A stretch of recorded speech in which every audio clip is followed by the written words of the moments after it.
All right, everybody, let's get this show on the road, so to speak. If we can all take a seat, find yourself a nice, comfortable spot.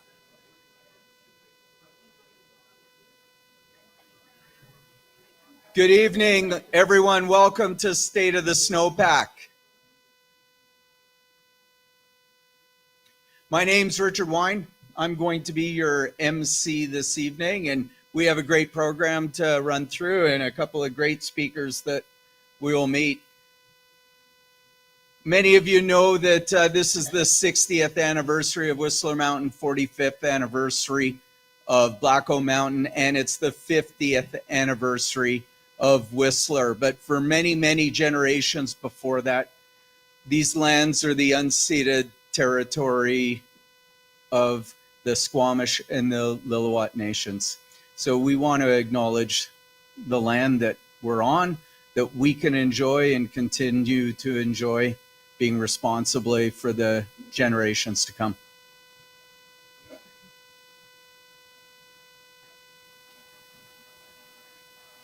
This is a really important thing. It's a legal disclaimer, so I'm going to put glasses on to make it look as though it's more legal. The information that I and we present are of our own observations to the best of our ability. This presentation does not replace actual avalanche training. Sign up to an avalanche skills training or Canadian Avalanche Association course this winter.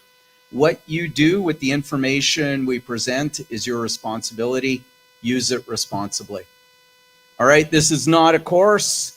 State of the Snowpack, we're all about sharing information, helping all of us make good decisions as we move forward.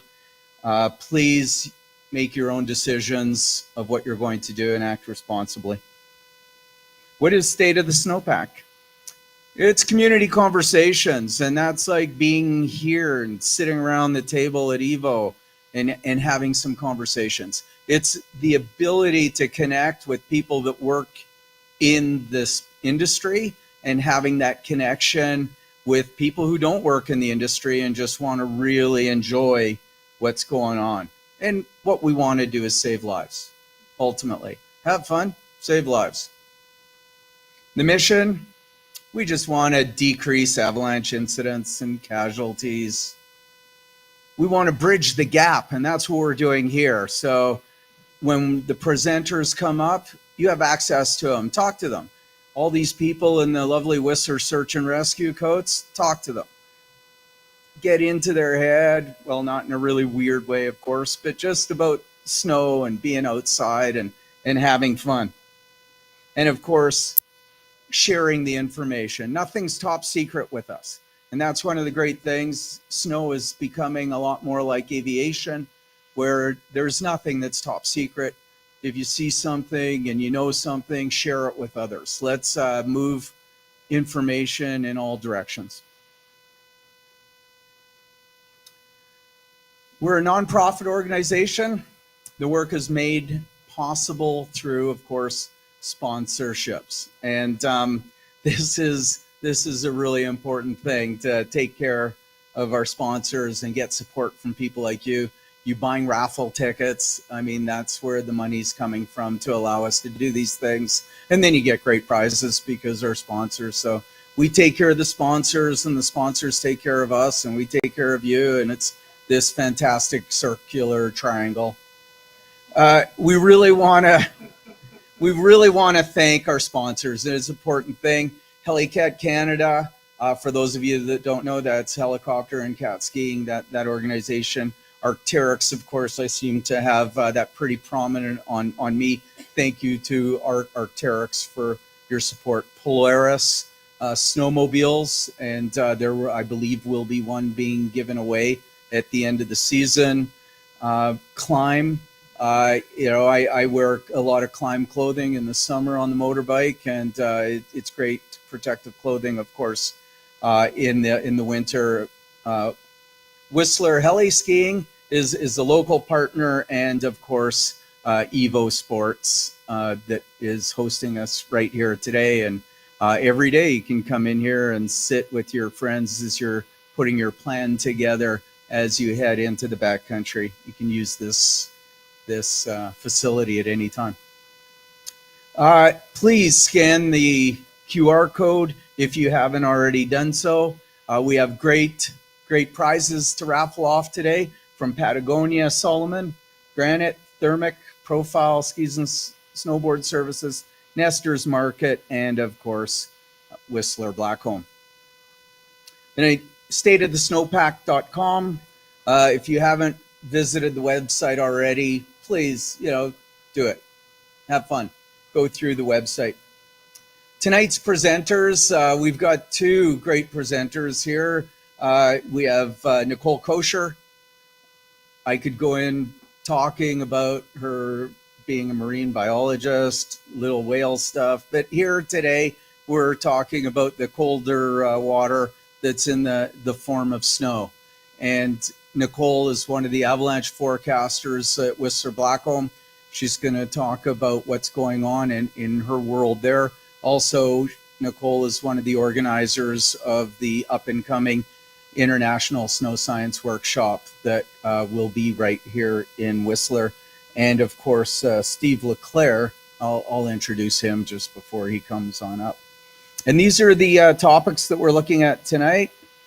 But you know what, let's just let them get into it. And I'd really like to invite Nicole to come on up and start us off with her presentation. Thanks, Richard.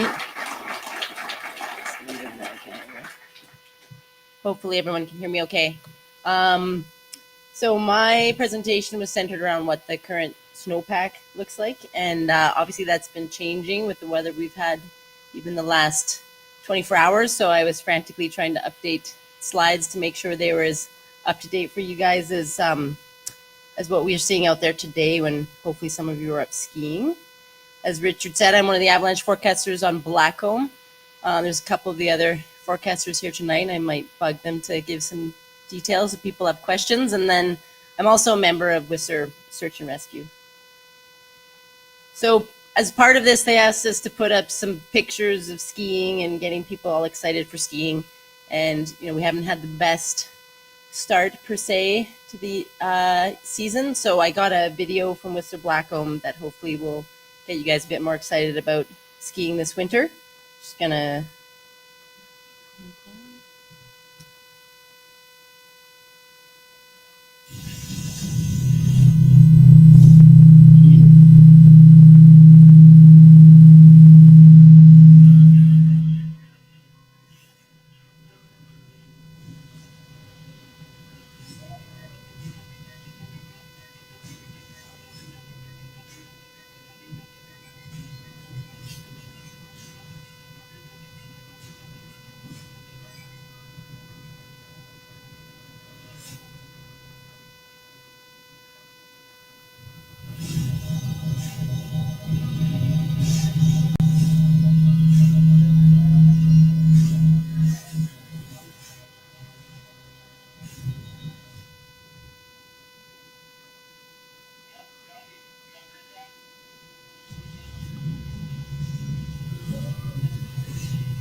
Okay, I think I did that properly. We had to just do some switches on the laptop for the video sound play. So what is the current state of the snowpack around essentially Whistler Blackcomb and into the Spearhead? Part of this was actually looking at a bit of comparison seasonally. So some of this information comes from the InfoX, which is something the forecasters utilize to share information between professional groups. And on the left of these slides, you're going to have the current season to date and then the same time last year. And you'll see this year, we've started off with a lot of these smaller storms and gradually building up the snow base. This is from Cat Skinner, so If you look at Pig Alley, it has about twice as much snow as Catskinner, but similar trend at least. And last year at this time, we had a really big early season snow, and then we kind of steadied off for a while there and almost have like caught up in terms of the cumulative amount of snow at this point of the season. Temperatures have been a big problem for us this year with the precip we have been getting and it actually being snow. So you'll see, don't worry, there's lots of added detail. I couldn't take it out of it, but a lot of our temperatures have stuck around that 0 degrees range, and this is at 1,550 meters, whereas it was a bit colder to start off the season last year, but you do see a big spike last year around just past December 2nd, and that's going to be reflective in what the HS was doing this year to last year, where we've slowly been climbing with our height of snow. And you can see we started off really well last year, and then we had a big drop, and that's because we had a big warm system that came in last year. So in some ways, we're not too far off where we were last year, other than we don't have a lot of snow below sort of the 1,100 meter elevation because of the warm temps. In terms of this year and notable storms and layer formations, so this is a snow profile that was dug on Blackcomb. Actually, it's a fracture line profile where we did some heli bombing and got a big result, and so we went in and looked at what that might have failed on. But just to give you a bit of an idea of the layers, big ones, we had sort of the usual storms, small storms through October, November. Unfortunately, October started off a lot colder and was looking pretty good, and then we started to get warmer temps with our storms. And then just before the 15th of November, we got a big precip event with 64 mils of rain up to 2,200 meters, and then a bunch of overnight cooling and clearing. And this led to the development of the first layer we've been sort of keeping track of as forecasters, which is this melt freeze crust from November 15th. We also had a second similar event where we had moist precip falling on that crust and then refreezing. And so we got another thin layer on top of that, that's sort of around November 17th. And when we name these layers, if you're not aware, they aren't necessarily when the warming and cooling happen. It's when snow falls on those layers, then they get a date. So if you've ever seen that nomenclature somewhere and you're not sure what that's about, it's not actually the day that the event that created it happened. But you can see those reflective in this pit that was dug up on Blackcomb. This is up along the ridge towards Horseman Peak. So if you've walked that ridge up to go into the Blackcomb Glacier, it's sort of in that area there. So we have those two crusts and then a bunch of moisture trapped between those crusts and beneath the crusts.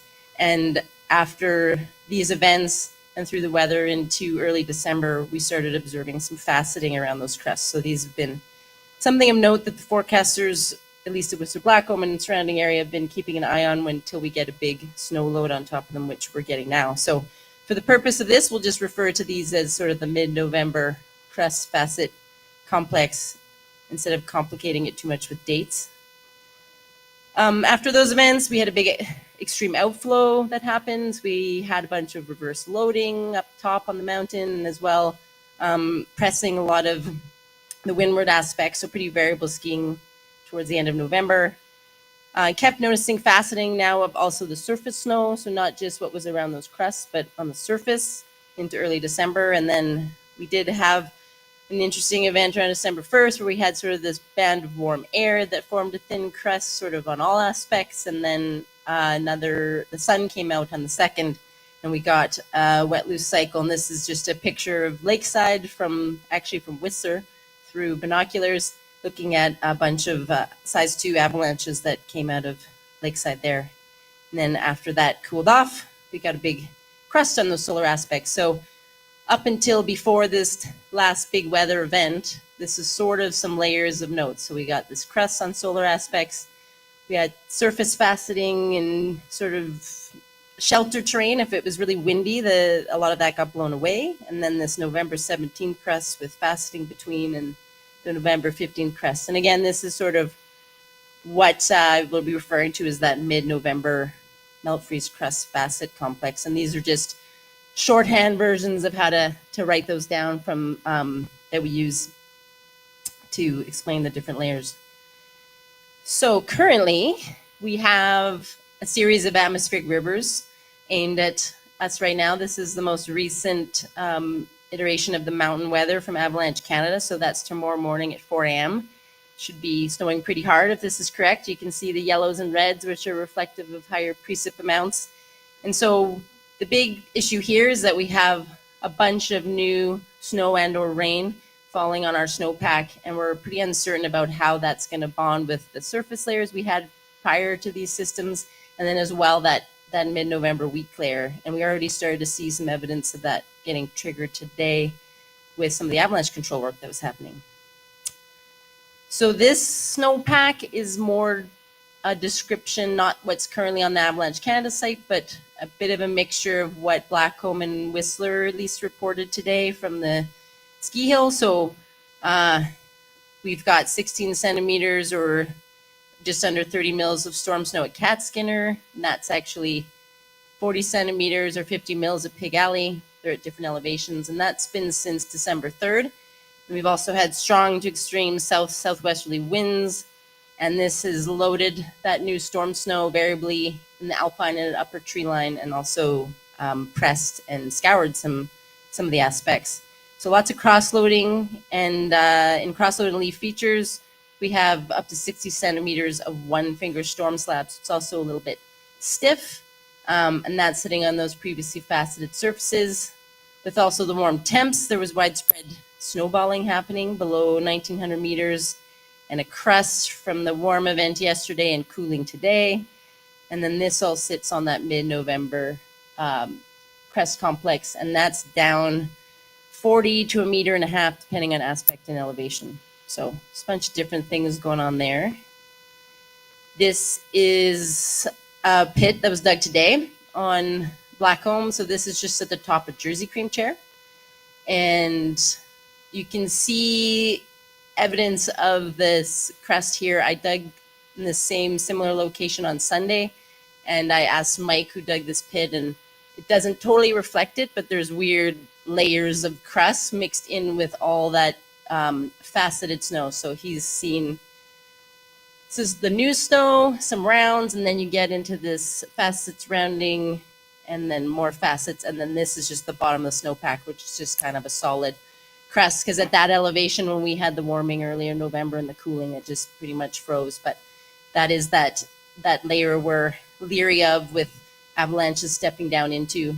And then these are some of the tests he did that he got results on. Probably most notably, this extended column test went down to that mid-November crust complex, but not failing right across the column.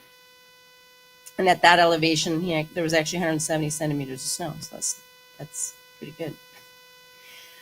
So we're gonna get into more what is being shown on the Avalanche Canada website. And I just wanted to talk first, before we just go straight into what the ratings are and the problems, is just to remember what the ratings are actually reflecting. And an important thing to think about is this statement up here, that the avalanche hazard ratings are built based on the conceptual model, which talks about the likelihood of triggering an avalanche, the size of avalanche you might expect, and the distribution are basically where you're gonna to find that. So when you're reading through and looking at what these things are saying, they are giving you some information in terms of where you might find that, in combination with when you actually look at the avalanche problems and where the forecasters are telling you at what elevation and what aspect you might find that. But you'll note that there's things in here like natural avalanche is likely, human triggered very likely. And when you look at the avalanche problems, there's a little gauge that shows you that. And so those things all match, and there's reasoning behind that. And that helps the forecaster basically get to the point of what actually is the hazard rating in the end. So this is currently one of the problems Avalanche Canada lists. So the storm slab problem. It's in the alpine and tree line. It's not below tree line because it's been too warm for snow to accumulate much down there. And we're seeing it's on all aspects, the likelihood or chances of avalanches are likely to very likely. And then the expected size, they've increased that up now to ranging almost up to the size 3. It's sort of in 2.5 range. So the median there is almost 2. And their note here, which all these little notes, when you ever look at the forecast, are always very pertinent. This stormy weather will continue to create widespread reactive slabs, and they may step down to deeper buried weak layers, creating larger avalanches. And I have some pictures of this from today that we actually saw up on Whistler Blackcomb for avalanche control. If you're not sure what a slab avalanche is, this is just a real quick blurb on basically you have a weak layer in the snowpack and it's overlaid by a slab of stronger snow above. So that's just a photo of one of the AvCan folks showing you kind of what a slab looks like. So they've got storm snow sitting on a surface or layer. So this is from Whistler today. This is Hanging Roll, if you can recognize it there. It was hard to see, so I sort of tried to draw in the crown. So they initiated the avalanche up there, but then it drew quite a bit deeper into pockets of snow here. And I'm not sure they actually went in there to confirm what that pulled down into, but possibly down into that mid-November layer. So bigger avalanche out of there. There's a north face, I'm going to say the wrong name here. Tim can correct me, he's in the room. Just an idea of how deep that went. There's a patroller standing there beside that. So that's a pretty deep pocket there. This is West Circ, which also went size 2. So triggered up way up high and running all the way down and splitting over this moraine. And so it initially was about 30 centimeters of one finger storm slab, and then it stepped down to 50 centimeters and into what Whistler's now calling a persistent slab problem. So that's that mid-November. And PWL means persistent weak layer. So that's evidence of that hypothesis that Avalanche Canada had actually happening with some explosive triggers. And so consequently, Whistler, this is in the InfoX, you won't see this on AvCan, has added in a persistent slab problem. And this is what we'll put in the InfoX. So we'll try to put where it is, what elevation we think it's at, so what aspects, how deep it is. And for ourselves, we typically note recurring avalanches we're seeing on that to help track if that's still an issue or if it's become dormant. And for it to become a persistent slab issue, you have to see more than one cycle of avalanches on that layer. So there was some previous, which I think of a photo of avalanches out on Flute on this layer, and now we're seeing it again in this next storm. So it's now considered more of a persistent problem. The other problem Avalanche Canada had was wet loose, and this is this precip we've got even coming in tonight, and what the freezing level is actually going to be. And so if we have rain on snow, we're going to see more of a wet loose problem than a slab problem. And so that's why we're seeing it tree line and below tree line, so not up in the alpine because of the freezing level. It's going to be on all aspects because it's going to be raining on all aspects. And again, the likelihood is here. That's chances of avalanche likely. So thinking back to the hazard rating and using those terms likely and possible and very likely. And smaller size with this. And so they're hypothesizing as the surface snow becomes saturated with the rain, I'd see some wet loose avalanches, and this may actually trigger storm slabs below. And there's a lot of uncertainty around whether that'll be an issue at tree line based on the freezing levels. And there's just a photo of what those types of avalanches look like. So they usually start at a point, and it's pore bonds between layers, and the snow will start moving, and then sometimes they'll be entrainment and it'll collect more snow, or it might trigger a slab below it. So this is the current ratings as per Avalanche Canada as of tonight at 4. So they actually have it going up to high tomorrow in the Alpine, considerable moderate. And then as we go through the week and these storm systems abate and we actually get some decent cooling into Friday, we start seeing that hazard rating come down. So to go back to this, what does high mean? And we're here is that we are going to have that human-triggered avalanches are very likely, natural avalanches are likely. So if you think back to the storm slab problem, they had defined it in that likely to very likely category, and large avalanches in many areas, and they had it widespread, so on all aspects, and they had it, size 2 plus. So that's aligning with what the problems are actually saying in terms of the hazard rating. So I think their main note at the bottom of their forecast was it would be best to let the snow sit for a bit before venturing too much into the alpine tomorrow. Here's their travel advice. So avoiding areas with overhead hazard. The storm slabs may step down to deeper layers. The loose avalanches might start small and grow and push you into terrain traps, and then to stick to simple terrain and small features with limited consequence. And this is just a reminder from the problems that they had that storm slab in the alpine and tree line and on all aspects, and referred to some extreme south and southwest winds loading. So expecting maybe larger avalanches in the lee aspects and in cross-loaded terrain. And then the wet loose was tree line below tree line. So when you're reading the terrain travel advice, you can think back to also where they've defined those problems to help you narrow that down. I feel like when I talk to people and I've done little courses and helped out with things, this is always the hardest part, is you read all the other things and then it's like, okay, but where exactly can I go and where can't I?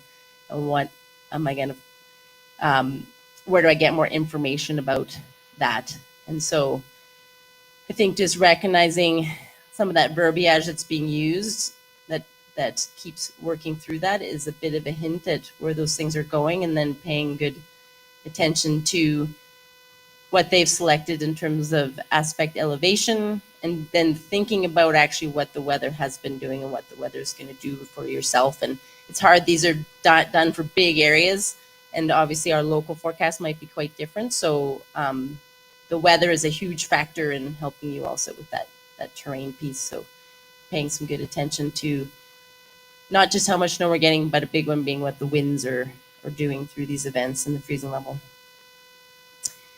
So snowpack summary. So they had several explosive and human triggered avalanches reported in our area over the past few days, ranging from size 1 to 2.5, and some stepping down to that mid-November layer. This is an old photo before this last bit of snow from December 6th, but that's that flute avalanche I was referring to that went size 2. It's a pretty nasty looking wind slab crown at the top of that. Wouldn't want to get caught in that. And this sort of stepped down to what they thought was maybe that mid-November layer. So this is that first iteration from the 6th, and now we've seen another event over the past 24 hours on that layer, hence it becoming considered more persistent. Also, they referred to a very natural large avalanche. I copied and pasted their thing, but they must have written that wrong. A very large natural avalanche, size 2.5 or 3 near Overseer. And so just so you have an idea where that is, I pulled up the map. So that's Pemberton down there where the star is. And so it's obviously fair ways north of here, but for some of you, that's maybe where you recreate. So there was a big natural avalanche through this storm on, excuse me, on northerly aspects, so loading from the southerly winds we've been getting. And the snowpack summary they have is 15 to 25 centimeters of new snow above 1,800 meters, distributed by those southerly winds and the alpine and upper tree line. This will add to the previous storm slabs that were there and overlay older layers such as surface hoar facets and crusts. And those would all be considered a weak layer that storm snow's falling on. And then now we have this new breakable melt freeze crust, sort of mid-elevation. So if you skied at all today, you might have found that when you were lower on the mountain with the cooling that happened. A bit of creme brulee, maybe a bit thick creme brulee. And then the mid-November is down 60 to 120. And again, they're referring to the potential for stepping down to that weak layer, the mid-November weak layer, and not a lot of snow below 1,100 meters. So the weather summary, this is actually on the right is the weather summary from the Avcan forecast. And this is from the mountain weather, which if you haven't looked at that yet, it's kind of back up and running. It's not in the same detail it used to be in, but still pretty good for our purposes. And right now there's actually a fair bit of very cold air to the north of us. And then the southern half of BC is getting hit by more of the warm and wet. So we're looking at some more snow overnight tonight. And the freezing levels, I kind of looked more specifically to what we were actually going to see here in terms of freezing levels, because these aren't totally the same. This is this broad South Coast forecast, but I think we're looking at sort of like the 5 to 10 overnight, and then it's going to ramp up first thing in the morning. And that's also going to coincide with a spike in the freezing level and the winds. So hopefully tomorrow morning, the spike only goes to about 1,800 meters. And the winds I think we'll see here at Ridgetop will be far greater than 50 kilometers an hour. They're probably going to be more in that 60 to 100 range plus. And then going in, we'll have continued snow tomorrow, so that 30 to 50 mils, that's a big range. We might not, I don't think we're going to see on the high end of that. But by Friday, all these atmospheric rivers, we should see in around the 50 mil mark in this area for precip. And what is positive is it does look like it cools a bit going into Friday. So hopefully we'll get some snow a bit lower down on the mountain. This is a really important piece that probably a lot of people don't scroll down to in the AvCam forecast, but it's the forecaster's confidence. And I was at a conference in the US where there's a student from SFU doing her PhD, and she's looking at conveying confidence to people through forecasts. And this is unique to Canada that they actually do this and write what their confidence is about the forecasts they're creating. And there's 3 different levels, so low, moderate, or high. So they're at moderate, and the big one with that is that precip level with the forecasted precipitation, the freezing level. So whether it's going to be snow or rain and what that'll do, and these freezing levels. And I would say it's not written in there, but another big piece is how that mid-November layer is going to get potentially triggered by the continual load on top of the snowpack there. But it's often not read, and sometimes there's really good information there. There's always that top piece in the forecast that gives you a quick summary before you actually scroll down to what the ratings are, and there's a lot of information in that. And there's sometimes some really good information in here, and their uncertainty can help speak to you about what your uncertainties might be and where you might go for the day in terms of the terrain you might decide to venture into. Notable events from the area. I showed you some stuff from around Whistler Blackcomb. This was the only kind of more interesting min that I could find. It was from Sunday. It was up northwest of Pemberton there in the Y couloir, and skiing there. There was a group that skied through there, size 2 avalanche, and the low snowpack resulted in no burial but minor injuries. And that's another good piece in there with the early season venturing out, is sometimes it doesn't take a big avalanche to cause a lot of damage, just because there's not a ton of snow, but your chance of getting raked through some nastier stuff if you get carried somewhere is greater. So don't take for granted that just because there's less snow you can't get quite hurt getting in an avalanche right now. For more information about that, it was on 40 centimeter thick slab. They call it a wind slab, north aspect. And that would probably get just like that other natural that was reported from overseer, a lot of loading from the southerly winds there. So that's the only thing I found on the min reports. This is State of the Snowpack slide. Didn't create that. But this is a reminder to people. If you have anything to share about avalanches or observations or weather or what the snowpack's like where you are, don't forget to post them in. This is from Avalanche Canada there with the, if you see something, say something. So, and these are the different checkpoints you can use. So it can be as little as you had a great time out there and what you saw, but it's great to have information. That's a big piece, especially in the big forecasting areas for Avalanche Canada. Helps them a lot with their forecasts, getting more information from the public that's out in that terrain. Okay, I'm going to switch hats a little bit and just wanted to take this opportunity to get you some education from Whistler Blackcomb in terms of some of our signage and our uphill routes and things like that. This is the latest little avalanche dogs, Tucker. And Dinah is here somewhere. We have an avalanche dog somewhere, I think. We'll see Yvonne a little bit, but and that's looking up at the peak on a nice stormy post-storm day. Probably patrol going up to do AC. So just for our signage, if you're new to Whistler or you've been around, just to understand what it's all about.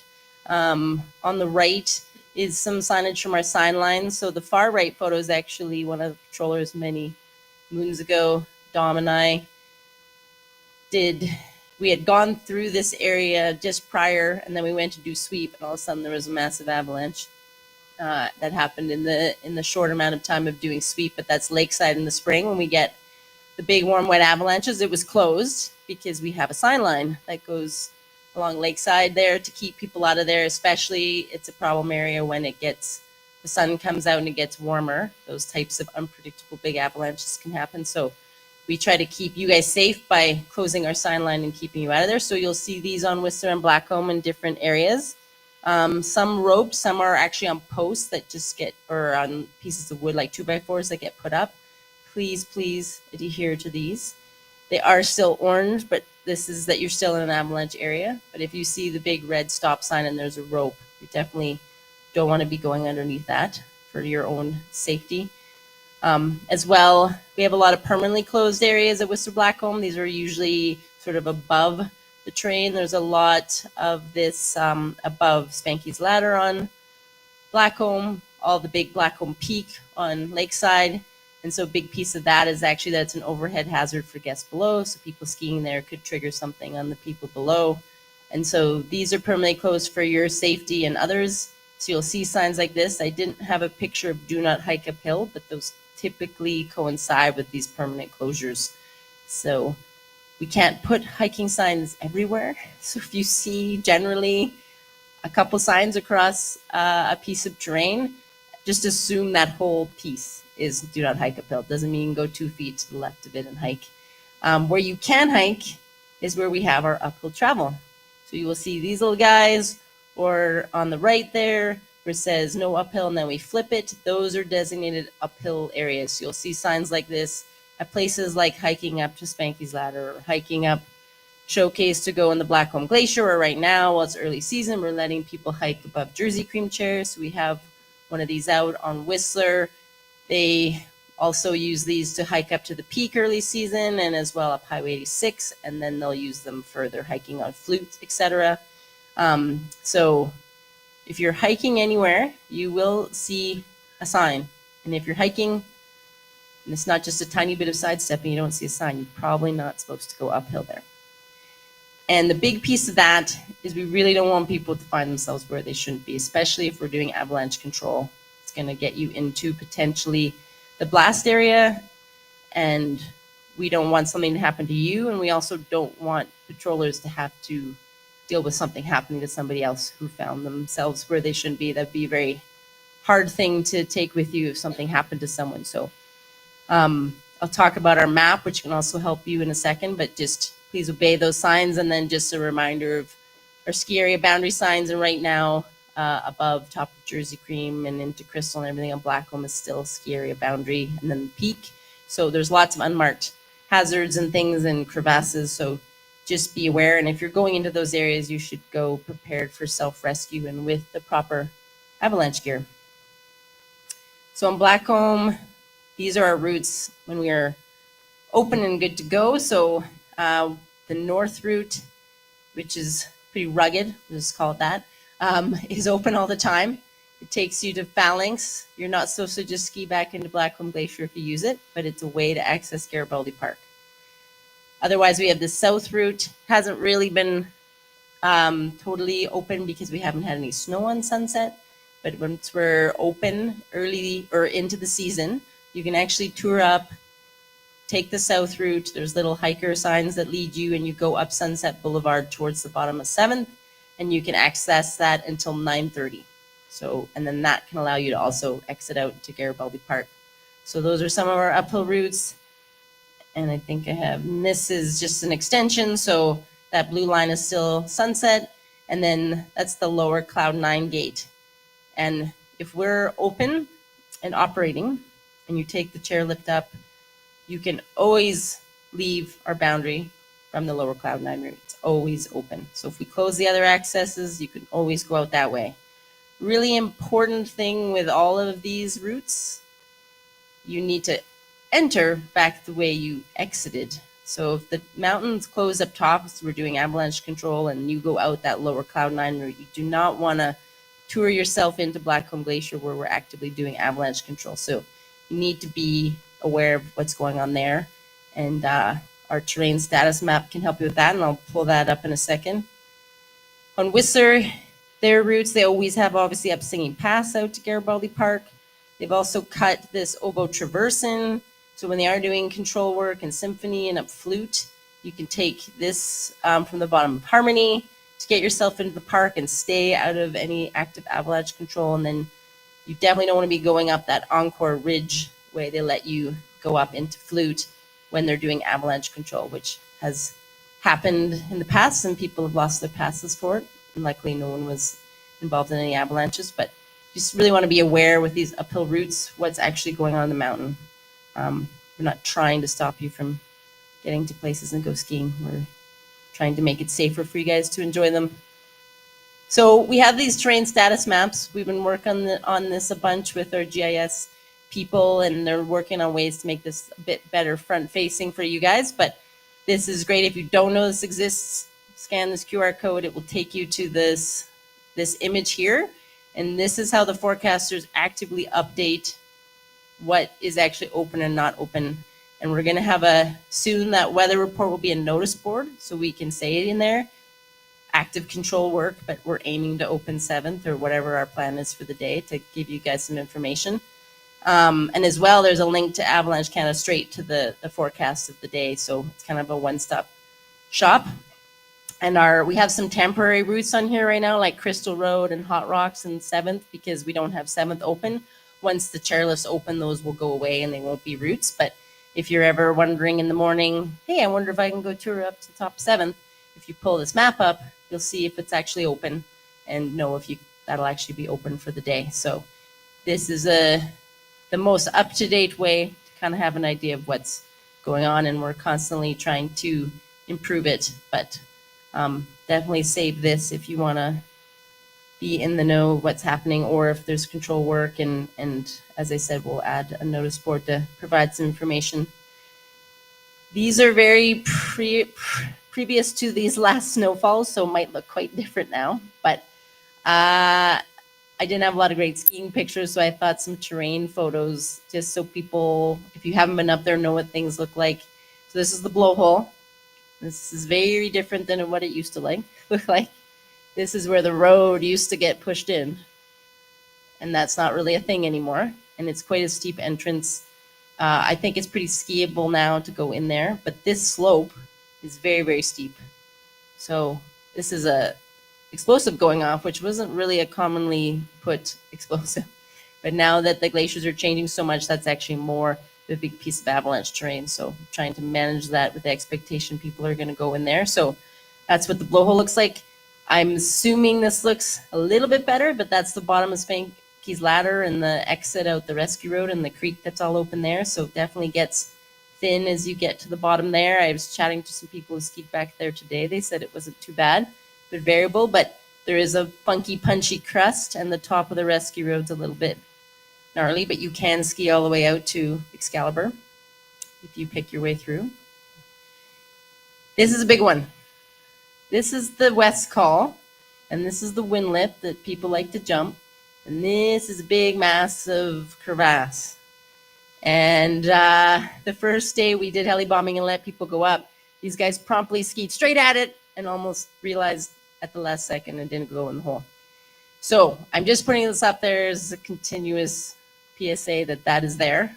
And if that's the way you're accessing the glacier, know that that's there right in the center of the windlip. We aren't marking it with a rope or anything. And this is also a very good thing to be aware of, that when you do go touring off our mountains and in the Spearhead, and if you're a sledder and you go up Brandywine or you go to the ice cap, you are on glaciers. And I think we take that for granted because we've always had such a big, substantial snowpack covering these things, but our glaciers are changing quite a bit, and you should be prepared when you travel in some of this terrain, especially early season, that there's not a lot of snow bridging happening, and you should have some training as to how to travel on glaciers and have the proper equipment if you actually had to do a crevasse rescue. And even as so far, I was chatting to Gwen about it as sledders, like if there's a lot of open holes she set up in the Brandywine area, and maybe even if you have crevasse rescue gear, you're sledding with your harness on, just like a skier might ski with their harness on to make it easier to pull them out of a hole. So that's also just a awareness piece for people that I think we've taken for granted a bit here in the Coast Mountains is becoming more of a real thing. There's also quite a big hole on Horseman Glacier, sort of fall line where the old T-bar used to be as well, which is not filled in right now. And usually grooming can push it in for us, but we'll see when that will happen. Sorry, that was my people. The last thing I was going to end on here too was just a reminder that get your avalanche gear out, know your gear, check it, make sure it's functioning. If you have something like one of these mammoths that hasn't been checked for a while, you can take it into an Evo store. They'll do a function check on it for you and just get practicing with your gear. We are going to have, it's not set up quite yet, but Helly Hansen and BCA have donated essentially an avalanche training, what do they call it? An avalanche training, it's not a transceiver plot. They have a fancy name for it. I can't remember right now. But anyways, the bottom of Harmony, Blue Flats area, we're going to, Whistler Patrol is helping set up a big training area. And it's basically, you can set up different sets of transceivers on. So if you want to search 3 or 4 or 2, and you can do training exercises in there. And eventually you might also get one on Blackcomb, but that is actually a good spot there if you're heading out to the musical bombs for the day, even if you're going to tour that lower route because the upper chairs are closed, you can still go down there and practice. So we're going to have a transceiver practice area down there that's a bit more involved than just the ones that we have for patrol. So take advantage of that. Once I think it's going to be about a week before that's in, it sounded like. And then this was just my practice. And this is the SAR team last winter doing a bunch of avalanche transceiver practice. And we do this quite a bit on patrol. People do transceiver practices weekly. And it's good to do to get more confident with your gear. So if something did happen, you're, you know what you need to do to get things done and not be stressing about the fact that you don't remember how to do something. And as well, it's a good way to know your gear is not functioning properly, because you don't want to find that out when you actually need it in the backcountry. And you can do fun things to get together with friends, hide beers or whatever, and practice with your transceivers. So just want to emphasize that's a really important thing to do, and we're constantly doing with patrol and SAR. And so I thought I'd put this picture from our training last year. And that's basically all I have. Thank you.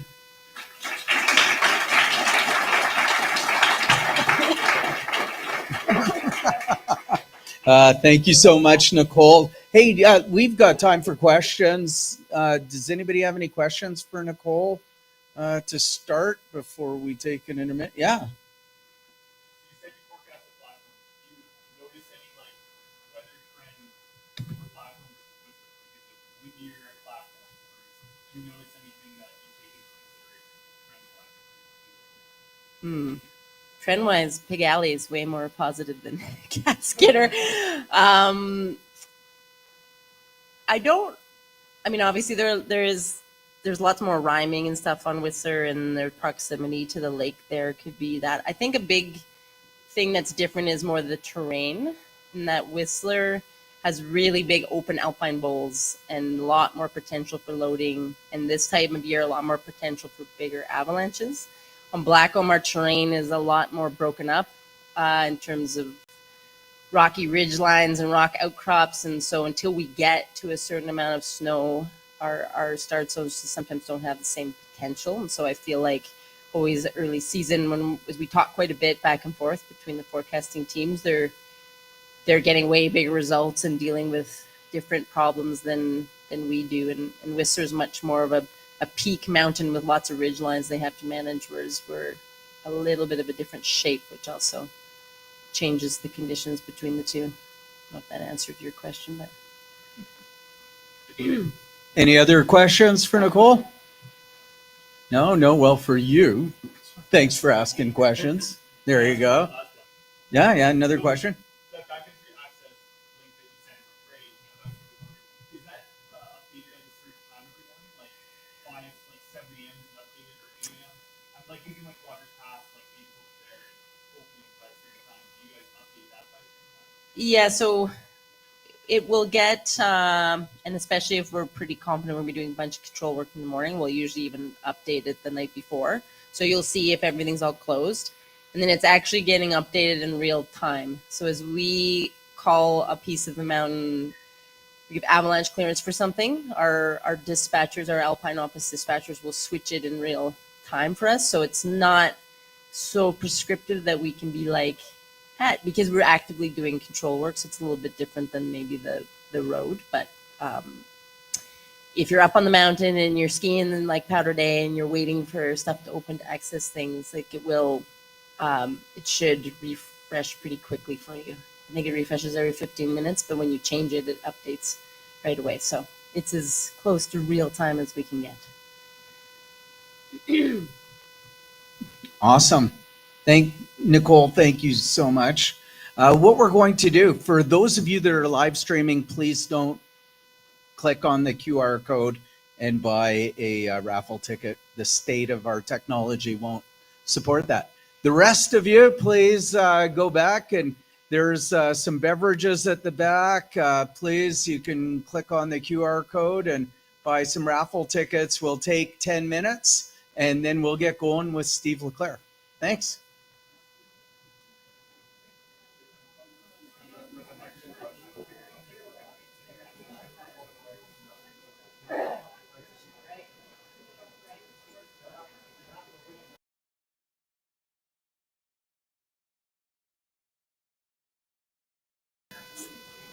All right, thanks so much. Moving forward, a couple of things. Again, I'd just like to thank Ben Taylor and Tim Smith for doing the live streaming. It's really helpful for us, and thank you guys for coming up and do that. I'd like to introduce now somebody who's extremely Canadian, Royal Canadian.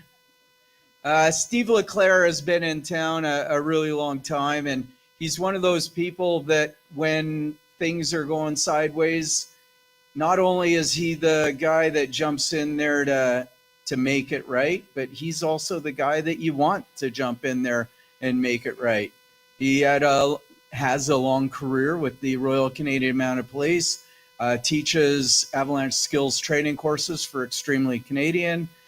He's ski patrolled as a volunteer, I do believe, a little bit. Yeah. And he's just a general good guy and always available if you ever need anything, specifically if you're having challenges or whatnot, maybe domestic disputes. No, we're anyway, Steve Leclair. Thank you. Thanks, Richard. And I've never been to Richard's house for a domestic dispute. And if I did, I know he'd be the loser, and his wife would be the winner. Just go back one slide there. So I've been in town for 18 years, but I've been involved with the mountain for probably a little over 30 years with the police ski patrol, and became quite close to Whistler Blackcomb Ski Patrol. That picture there is probably about 12 years old when the camera was much kinder to me. I've been involved with search and rescue now as a member for 10 years. And I came up here in 2007 and immediately became involved in a couple of fatal incidents in the backcountry. And it really made me realize how much I needed to learn so that I could respond to those type of things. And so I became involved with SAR, and Whistler SAR started in, I think it was 1973. And they've been serving Whistler residents and visitors for that amount of time. So this is our team. This picture was taken at our SAR base in front of our new SAR truck, and we have a bunch of our new members there. Some of the people in this picture have left the team. It's kind of a fluid group of individuals, but we do have a really good solid base of SAR members. So who are we? We're ski patrollers, a lot of ski patrollers on our team, paramedics, doctors, contractors. We have firefighters, electricians, retired bankers, myself in the police. We've got a muni worker, physiotherapist. We have a lot of ski guides, so a lot of experience in avalanche training, and a lot of level 2 and level 3 CIA level 2 and level 3s. And we have a conservation officer. We even have a wedding planner and a pastor. So I recall one day we were going to a SAR call. There was Tony Lobosco, myself, Mark Hill, and Jeremy Postal. And Tony remarked, gee, look at this. We've got all the emergency services covered. And we have Jeremy. And I said, yeah, Jeremy's our spiritual advisor. So we all know, and actually Nicole had a slide about this, what personal gear we should be carrying in avalanche terrain. We all know that we should be carrying avalanche beacon, shovel, and probe. And important to check that gear, as Nicole mentioned. So part of your being prepared is making sure that your gear is prepared, and making sure that your beacon has appropriate batteries, that your probe hasn't disintegrated over the winter or over the summer when you haven't been using it. There's 3 other categories that I want to get into of equipment that we should be carrying. Can anybody give me one? Excellent. First aid. Anything else you can think of off the top of your head? Communication and navigation. Right. So navigation, first aid, and communication. So those are 3 really important things. And first of all, let's go to navigation. How are people navigating currently? Yeah, GPS. Are you using your phones, or are you using Garmin GPSs? Yeah, so with your cell phones, you've got some excellent apps, Gaia, CalTopo. In search and rescue, we use CalTopo a lot for our searches and our rescues. There's lots of other apps out there too. If you download the maps in advance, then you don't have to have a cell signal when you're out there. You can see where you are on your map, but it requires a charged up phone. And so one of the things that our SAR managers see, I think, is that when they get the call, the subject, their phone battery is at 14% because they've been taking videos all day, or they've been posting stuff. And so it makes it difficult to keep communication going. So is everybody here able to provide their coordinates right now with their cell phone? If you need to do that, well, first of all, what format are you using? So your iPhone is going to go degrees, minutes, seconds. So I think this is the police station. 50 degrees, 7 minutes, 1.23 minutes north, or seconds north, 122 degrees, 57 minutes, and 42 degrees west. You go to the next slide, Richard. So there's also decimal degrees and degrees, decimal minutes.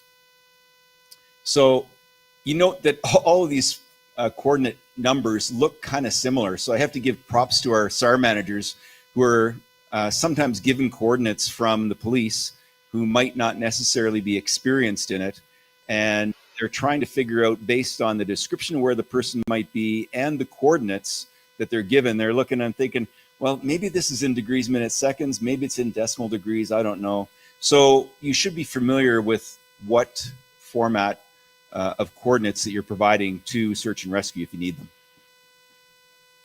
So in your cell phone, if you wanted to be able to make sure you could provide your coordinates, go into your settings, privacy, security, location, service. I got a question there?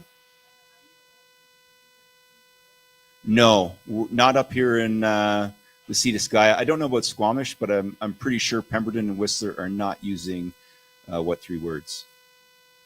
So this is what your iPhone is going to show you when you fire up your Compass app.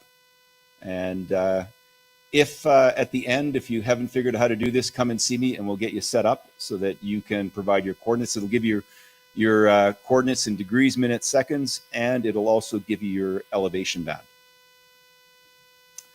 Also, you can use a handheld GPS device. So the benefit of this is you can navigate to waypoints, you can make waypoints.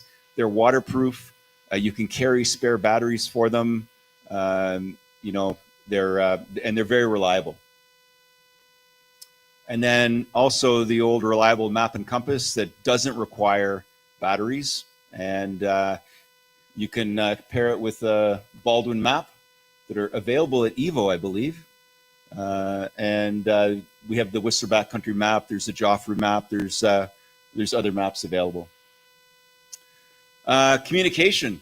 So cell phones now are getting, we have pretty good cell coverage in Whistler, but there are places where it drops off. So I'm told that iPhone 14s and newer are able to communicate via satellite.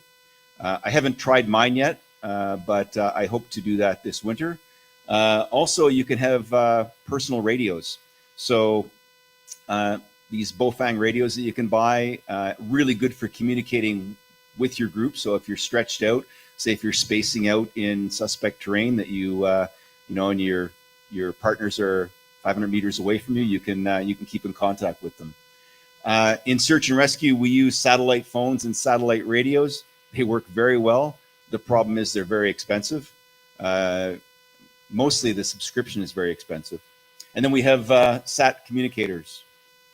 So you'll see here we have like the Zoleo, the InReach, Garmin, all the different type of sat communicators that, you know, can either give a preset text message, or you can do your own message. And so we do get accidental activations of these spot type devices, but we will attend and make sure that everything's okay.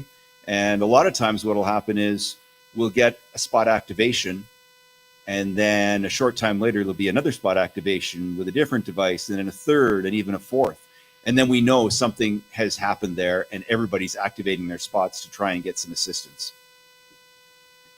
So first aid. We have a lot of first aid experience in this room. There's you know, a lot of ski patrollers, there's guides, paramedics. Yeah, make sure that you're carrying a first aid kit that is adequate for the trip that you're on. And you know, if you're not using it for your own group, you may come across somebody else that's injured, and you may be able to help them. So I've been to lots of SAR calls where we've flown in only to find that a guide has been on scene, has performed first aid, packaged the subject, and we're able to fly them out really quickly. So other useful gear. What are some other useful items that you carry when you're ski touring? Repair kit. Shovel and a probe is our safety gear. Overnight gear.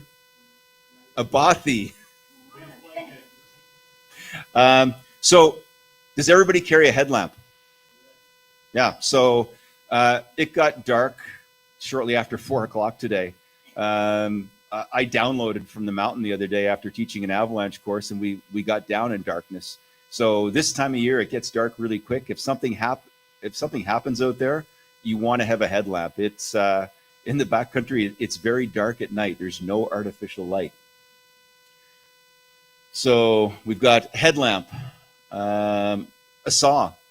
A saw is really useful, not only for doing snow science, and I'm sure our ops 2s and 3s use these all the time, but in the backcountry, if you have to cut down some small trees to make a landing zone for a helicopter, or, you know, if you're spending the night, maybe you want to cut some firewood.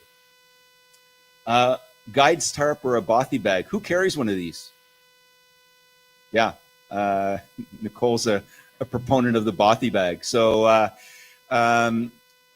we were talking about these last week, and one of our members who's from the other side of the pond said, you know, in Europe, everybody carries a bothy bag, and you'd be considered negligent if you didn't. And so I brought one today, and we're going to have some people demonstrate the bothy bag right now.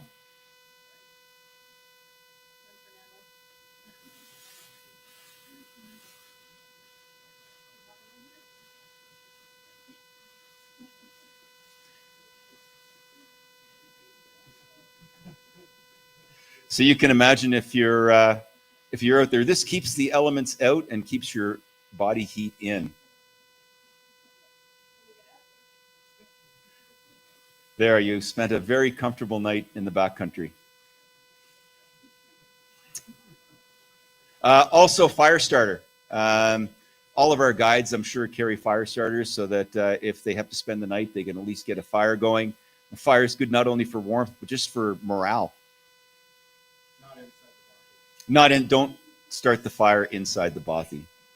So, activating search and rescue. What number do you call to activate SAR? 911. That's correct. So, some people are under the misconception that SAR has a direct number. They don't. You have to call 911. It's the best and really the only way to reach us. Go back one slide. Okay, next slide. So we have a really close working relationship with all of the stakeholders. So there's an annual meeting every November, just before the ski season opens, where we have search and rescue, RCMP, BC Ambulance, Parks, Whistler Heli, some commercial operators. We all get together at the SAR base to delineate our winter rescue protocols. And it's a chance for us to put faces to names. We want to make sure that we're all on the same page when we're getting ready to do these rescues. And we'll find out what everybody's capabilities are. And Whistler Blackcomb is a great resource for us because they have avalanche professionals and they also have CARTA resources. And we see Wyvon and Dinah are here. That's one of our avalanche dogs. So we have a robust integrated avalanche response plan, and it has all of the names of all the players. And I see a lot of those faces in here tonight, and their names and cell phones are on that plan, so that if there's a protracted event, we're able to call on those people to assist. And it gives us our framework for response. And we've got, like I say, CARTA, Ministry of Transportation and Infrastructure. We have Ops 2 and Ops 3 resources. We work closely with Pemberton SAR and Squamish SAR, and Lions Bay and North Shore SAR are all on that plan. So when you call 911, the call taker is going to say police, fire, or ambulance. So if you're dealing with an avalanche and you have missing people, then that is a police file. So you're going to ask for the police. If it's for somebody who's injured, you could arguably ask for ambulance. It's still going to get tasked. It's been my experience, and I'd leave it up to the SAR managers to comment, but it's probably preferable to ask for police because you're going to get an officer who's going to be assigned that file and will actually attend the SAR base to meet with the SAR members and the managers and make sure that the call is tasked appropriately. So SAR is tasked by police, ambulance, fire, Parks Canada, Canadian Air Force. If there's an aviation incident, they may ask for Whistler Search and Rescue to go look for survivors. Canadian Coast Guard, not so much for Whistler, but certainly Squamish. And then local government can task us for evacuations if there's a wildfire or flood evacuation. And then, of course, the coroner service can task us for fatalities. Don't delay in calling us. Any idea why?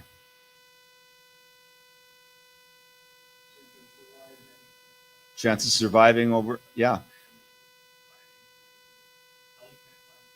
There you go. Heli can't fly in the dark. So, heli grounding time. So,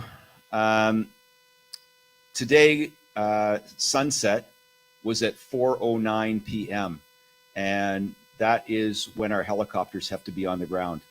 There is a little tiny bit of leeway, like a half hour, but typically they don't fly a half hour after sunset or a half hour before sunrise. So they must be on the ground before sunset. So once you're put in contact with Search and Rescue, our SAR managers can send you an SMS link that will give them your coordinates. So this is a pretty typical location for us to go and rescue somebody. It's on the south side of Whistler Mountain in an area called the Cake Hole. And this is what it looks like in real life. And if in that red circle, you probably can't really see it, but there are two 18-year-old German men who went down there and called us and said, yeah, we can't walk back up. It's impossible. We can't walk back down. And so there we had to go in and do a long line rescue. And this is Mike Conway taking one of these little Germans out and bringing him back to civilization. So we use an urgency scale which dictates our response. And this scale is used by police, search and rescue, and ski patrol. And it asks a variety of questions. So the first is age. So if somebody is very young or very old, that's going to ramp up the urgency. Most of the people in here would not get a big score for that because you're not very young or very old. We're thinking, 8 years old or 80 years old. Number of subjects. So 2 or more subjects is a less urgent response. One person alone is more at risk. The subject profile. Are they experienced and do they know the area? Weather profile. Is there lots of snow coming in, or are the temperatures going to plummet? Equipment profile. Do they have the appropriate gear for the terrain and the appropriate clothing? Any spare food? These are questions that are asked during the interview of either the subject when we're speaking to them or the person who's reported them missing. Terrain and hazards profile. Are they in hazardous terrain like the cliffy area that you saw in the K-Cole, or is there avalanche hazard? So it gives us a variety of responses, being most urgent, emergency response, a measured response, and then finally evaluate and investigate. And I just want to go through an example of each one so you get an idea of what each one is. So we'll do the most urgent. So in 2021, we had a 32-year-old snowboarder who was reported missing, and he was from Singapore. He was actually in the military in Singapore. And the timeline was at 1:30, he misses a meetup at the Roundhouse with his friends. And at 2:45, Ski Patrol was notified, and they have a night search coordinator on each mountain working every day. And so they start the initial investigation and try and locate the person, knowing that if things are going sideways, they're going to call police, and search and rescue are going to get advised. But they're able to determine that his pass scanned at 1:03 p.m. on the peak chair. And so when he didn't show up, and I mean, we're talking about a 32-year-old young man, chances are he could have been in the Dublin Gate or the Longhorn. So finally, they said, no, this is not characteristic for him. And so he's reported missing to police. We have 50 centimeters of snow forecasted in the coming storm. And then, so the police contacted search and rescue, and SAR wasn't going to go out that night because, first of all, they have no idea where he is, and it wouldn't be resource effective to start searching at that time of night. So, but the police investigation continued, doing pings on his phone, interviewing witnesses, and getting photos of him from his pass scan so we could give those to search and rescue.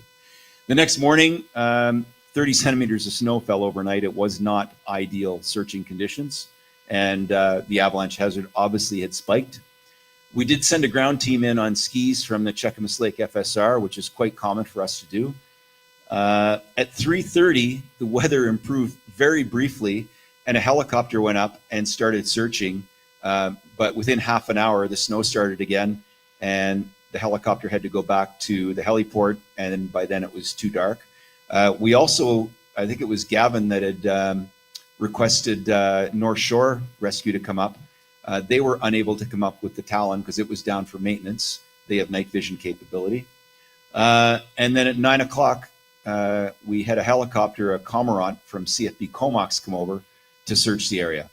And they searched for a couple of hours and didn't see anything. And interestingly enough, the subject later reported that he saw the helicopter and he was waving, and they obviously didn't see him.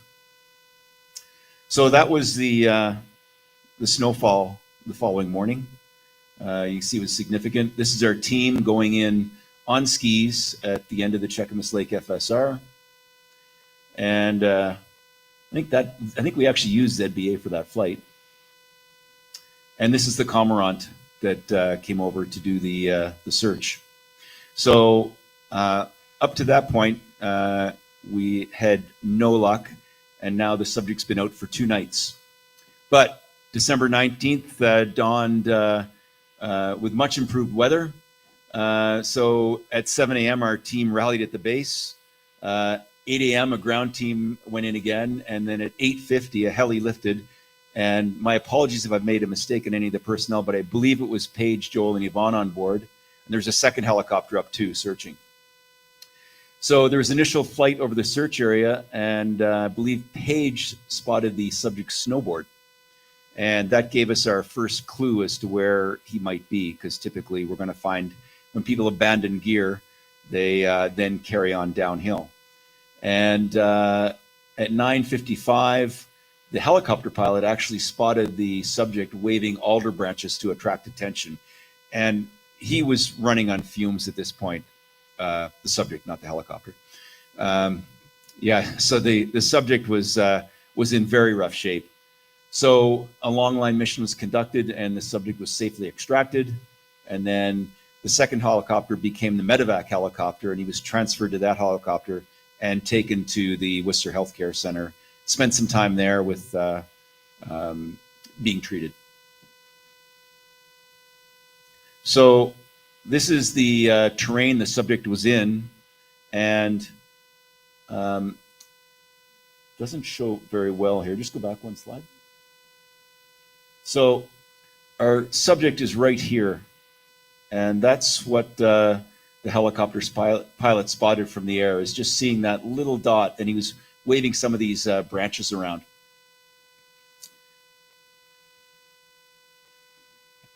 And this is our team getting prepared for the helicopter long line mission, CDFL Class D fixed line. And it was a positive outcome. He suffered some minor trauma from a fall. He was hypothermic and had some frostbite to his extremities. He had taken off his hat and his gloves and his jacket, which is common in hypothermia cases where it's called paradoxical undressing. But he told a very typical story. He said he saw some tracks and he followed them, and then the tracks thinned out, and he realized that he had gone too far. He couldn't walk down. He couldn't ski downhill in that terrain, or snowboard downhill, and he couldn't walk uphill. But he got to a creek and thought he could follow it to Creekside, because that's what people think. He wanted to express his gratitude and described the rescuer, who Joel was on the line for this one, as very professional, assertive, and clear in his instruction. And he wrote a very nice thank you letter to the peak. So this is another case we did right around the same time. It's an example of an emergency response, so not the most urgent. But this was a young lady who injured her knee ski touring up at Hanging Lake. But she and her friends were well equipped. They had a tent, sleeping bags, and the team was unable to fly due to poor weather that day. And so she ended up spending the night out. And then the team went in the next day on skis, and the subject was extracted via toboggan. And understatement to say that it was a bit of a slog. It was a long day for all the team. There was 3 of us that went in on skis. We snowmobiled up to the a cabin up there, and then we're able to take the sled in from there. And then the rest of our team ski toured up from the Callahan. And so this is what it looks like. We had this random guy jumped in to give us a hand too. He said, I'm up here, I can give you guys a hand. So he jumped in on the train and gave us a hand. And then actually there was an aspiring guide who had a group of 20 kids up snowshoeing. And so he jumped in to help out and had all his kids shovel the trail to make it flat for us, because it was kind of canted. So it's kind of nice to see the way things work in this community, how everybody jumps in to help each other out. And that was a successful extraction. We got her out to the Callahan about 6:30 in the evening, and she was transported to ambulance, and she was fine. So we have an example here of a measured response. So we have a 30-year-old guy originally from Vancouver living in Seattle, called himself in at Lost at 10:30 a.m. He was very adamant that he did not cross any boundary signs, and that obviously we had made a mistake. So he flailed around for several hours on the backside of Piccolo. He went down in between the Flute Piccolo call down in that zone. So he flailed around there for a bunch of hours, and a couple of SAR members accessed the area via snowmobile and skis. And this is these are his tracks. He's very fortunate that he didn't tear his jacket on the sign when he went by it. So, and then he said, well, how do you know those are my tracks? We said, you're the only guy out here, buddy. And when we found him, he inhaled a liter of water immediately. His mother, we told her to go to Cheakamus and we'd take him there, but she was adamant that she was not going to leave his vehicle, which is parked in the Creekside Underground, because she was confident that he was going to make his way back there. So we delivered him to his mother. So the final and least urgent is an investigate and evaluate. And this is one that we had just recently, we did not even call search and rescue for this. Came into the police station. And we had 5 hikers from Montreal call in to say that they had hiked up to Grizzly Lake in the early afternoon, and they encountered snow on the trail. And I know it's hard to believe that there could be snow at upper elevations, but that does happen. And they were concerned for their safety, and they were asking about getting a helicopter to come and get them. And by the time they called us, it was too late to get a helicopter, but they weren't getting one anyway. We encouraged them to hike out, and the police located their vehicle at the trailhead on Mountain View Drive, and so we knew where their vehicle was, so that when they got out, if they didn't call to tell us they were out, we'd be able to go and see that their vehicle was not there. So they made it out, and there were no injuries suffered. So preparing for SAR arrival. What info does SAR need? Well, we already talked about your coordinates. We need you to paint the picture of what's happening out there. So wise old ski patroller used to say, paint the picture, paint the picture. So if you can, and it's safe, move the patient to a flat area and prepare a landing area, like stomp the snow down so that, first of all, the helicopter can see what's there, and be prepared that there's going to be a SAR flyover, and they may not just fly over and then land immediately. They may do a recce and then come back. If you have a radio and can communicate with the helicopter, nobody is going to criticize you for that. So we'll do a recce flight to get the lay of the land. Make yourself visible, wave enthusiastically.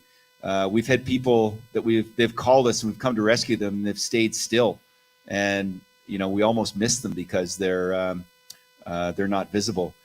Joel and I flew into the Keiko one time, and we had 2 young lads there that we were looking for them and couldn't find them, and then they lit a fire and set up smoke signals for us. It was perfect. If SAR can safely land near you, they will do so. If they have to do a long line, they're going to go land somewhere else in a staging area, and just rest assured they're going to come back to you. If it's late in the day and we're not able to do a long line or land and pick you up, we may drop an overnight kit to you, and that'll have some goodies in there that'll make your night a lot more pleasant. And then if that happens, we'll come and get you when we can fly. In any event, everybody should be prepared to spend the night. So that's where the bothy bag, the headlamp, extra food, extra clothing comes in. And SAR may have to action plan B, as we saw in one of the previous examples there, and come in and get you by ground if we just can't fly. So before the helicopter arrival, secure any loose gear and clothing, especially if you have those covers that go in packs, the rain covers. Tuck those away. They're a big danger to a helicopter. Stay crouched or sitting as a group, and you can signal the helicopter with a light or waving enthusiastically again. Don't approach. just stay in place and one of us will come and get you and escort you to the helicopter. In all likelihood, the helicopter is going to shut down. Don't carry bear spray into the cabin. So if you have bear spray, make sure that, or compressed gas, make sure that you don't take that into the cabin. It can be stored in the basket or in the squirrel cheeks. Boarding and seating. A crew member is going to assist you with your gear. Stay low, walk slowly with a crew member. Don't carry your skis over your shoulder. It's never good walking up to a helicopter. And approach from the front, plain view of the pilot. And as you're getting in, you're going to get in on the, typically the pilot will be on the right-hand side of the machine. You're going to be getting in on the left-hand side of the machine and moving over to the right to the farthest seat. And you'll fasten your lap and shoulder belt, and a SAR member will check that to make sure that it's done correctly. And you'll be given potentially given a headset and a mic. So the microphone is just voice activated, and you can talk. During the flight, keep your seatbelt fastened. Don't open the doors and windows, and don't stick your phone out to take a video because you won't have it very long. Follow the crew instructions, and then no talking during takeoff and landing because the pilot needs to have a sterile cockpit for that, where he's not listening to anybody and he's concentrating on his takeoff and landing.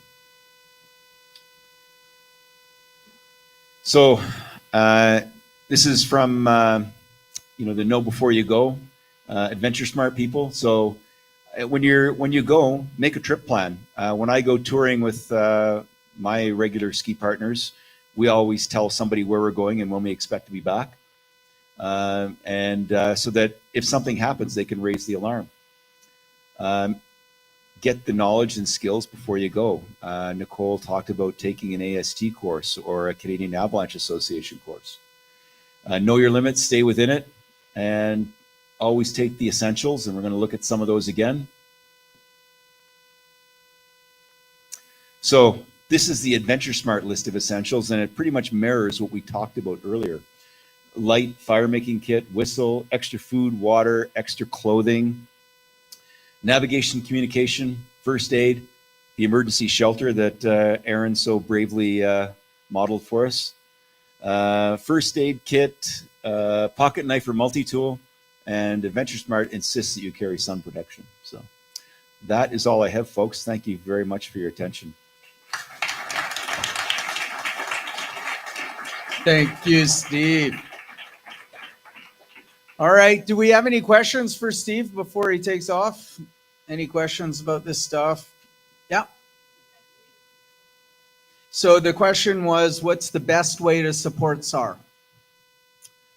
You can go to our website, and there's an option there to donate to us. All donations are gratefully accepted, and we appreciate it. That's how we are able to do business and keep functioning. Great question. Yes. You mentioned communicating with the helicopter as they fly by. Where is a good place to find kind of frequencies for local channels? So the question was, Steve mentioned communicating with the helicopters. Really, how do we do that? Is there a place for local channels and radios, and how do we communicate with the inbound helicopter? When you start searching for radios, and it's kind of a informal process where you learn what the frequencies are, and you program them into your radio yourself. And we don't expect anybody to be just seeing a helicopter fly by and try to call out to it. This is for emergency use only. So you'll once you purchase one of these radios, you can find out through locals what the frequencies are that you need then. All right. Anything else? Yes. Great. So the question is, if you're looking to get involved with SAR, as we all are, what are the steps and how do we go about that? Well, you can go on our website, but even before you do that, beef up your resume with, maybe volley patrolling, and up your first aid, up your avalanche skills training, that type of thing, and then go on our website, and it'll tell you where to send information about yourself and send a resume. Yes.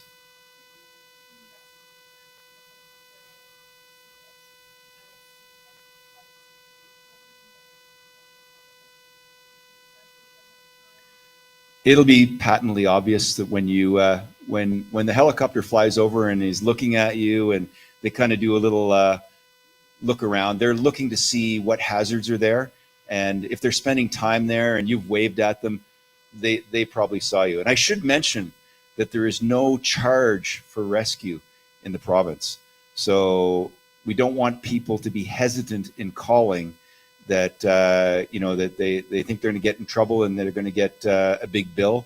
There is no bill for our service, but then we do encourage people to go on to our website and donate if they've had a rescue. Yes. The average what? That's something our SAR managers who put in the bills to, but any helicopter rescue, I'm sure, is at least $5,000. So it's significant. It's a significant cost to the province, and they pay for the helicopter time, and we pay for all our training and our equipment. Yes.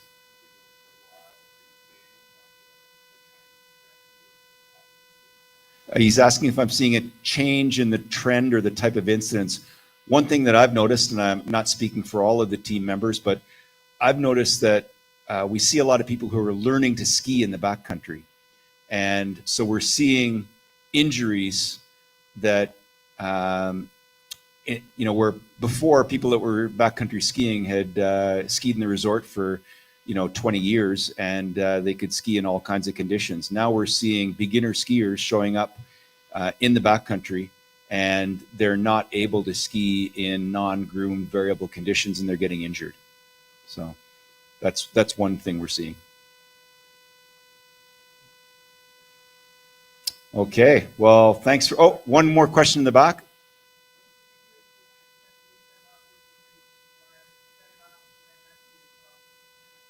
Just at your earliest, the question is, what should you do if you set off your inReach accidentally? The best thing to do is just to, as soon as you are able, notify us. So if you can set it off a second time with a message to the communication center that everything is okay, that will get to us as well. And then the police will follow up with you eventually to ensure that you're okay.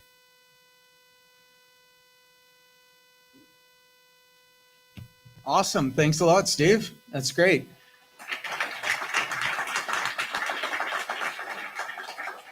Again, we really want to thank our community partners, and that means all of you. This is the first time we're doing State of the Snowpack here in Whistler. It'll be, we have one each month coming up. So look at the website, stateofthesnowpack.com, to determine exactly when they are.